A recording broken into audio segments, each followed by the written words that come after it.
आपका स्वागत है यूरेका पे।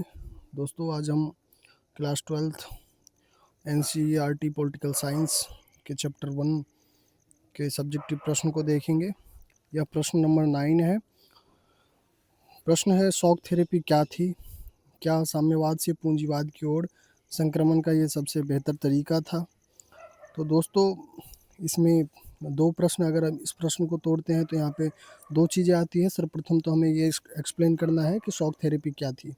दूसरी बात यह है कि साम्यवाद से पूंजीवाद की ओर जो संक्रमण करने का यह तरीका था, यह बेहतर तरीका था या नहीं था, इस चीज़ के ऊपर में मत व्यक्त करना है। तो आइए इसका आंसर को देखते हैं।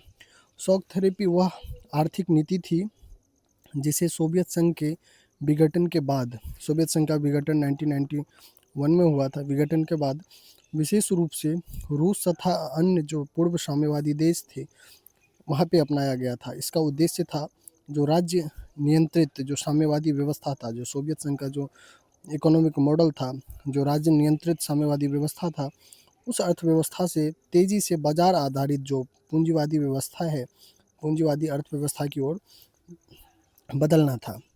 तो शॉक थेरेपी के जो मुख्य तत्व थे, अगर हम इसको देखें तो इसके तहत कीमतों पर से सरकारी नियंत्रण को हटाया गया, यानी कि बाजार आधारित रेट तय करने का सिस्टम बनाया गया जो कि पूंजीवादी व्यवस्था में होता है। सरकारी उद्योगों का निजीकरण किया गया, प्राइवेटाइजेशन किया गया। विदेशी निवेश के लिए अर्थव्यवस्था को खोला गया, ओपन मार्केट सिस्टम को अपनाया गया। सब्सिडी और सरकारी सहायता में कटौती की गई, जो सोवियत व्यवस्था का एक मुख्य विशेषता था कि वहाँ पे गवर्नमेंट अत्यधिक सब्सिडी देती थी और सरकारी मूलभूत सुविधाएं सरकार के द्वारा जो है उपलब्ध करवाया जाता था वहाँ पे लोगों को। इन चीज़ों में कटौती की गई।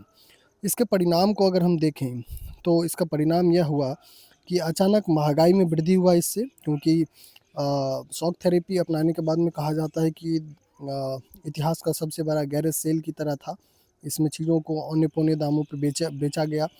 जो वहाँ का जो रूसी मुद्रा जो रूबल था उसमें भारी गिरावट आई, महंगाई में वृद्धि हुई थी, बेरोजगारी और गरीबी बढ़ गई थी, कुछ लोगों के हाथ में अत्यधिक संपत्ति केंद्रित हो गया था, आम जनता को आर्थिक कठिनाइयों का सामना करना पड़ा था। अब अगर हम इस मुद्दे पे आते हैं कि क्या यह सबसे बेहतर तरीका था संक्रमण का, साम्यवाद से पूंजीवाद की तरफ जाने का, तो शॉक थेरेपी के से आर्थिक ढांचे में तेज़ी से बदलाव आया, लेकिन इसके सामाजिक और आर्थिक दुष्परिणाम जो थे वो गंभीर थे। इसलिए अधिकांश विशेषज्ञों का मानना था कि यह तरीका बहुत कठोर और जल्दबाजी भरा था। यदि परिवर्तन धीरे धीरे किया जाता तो नकारात्मक प्रभाव कम हो सकते थे। अब अगर हम इस प्रश्न के निष्कर्ष को देखें तो साम्यवाद से पूंजीवाद की ओर संक्रमण के लिए शॉक थेरेपी को पूरी तरह सफल या सबसे बेहतर तरीका नहीं माना जा सकता है, क्योंकि इसके परिणाम मिश्रित थे और कई मामलों में नकारात्मक रहे थे।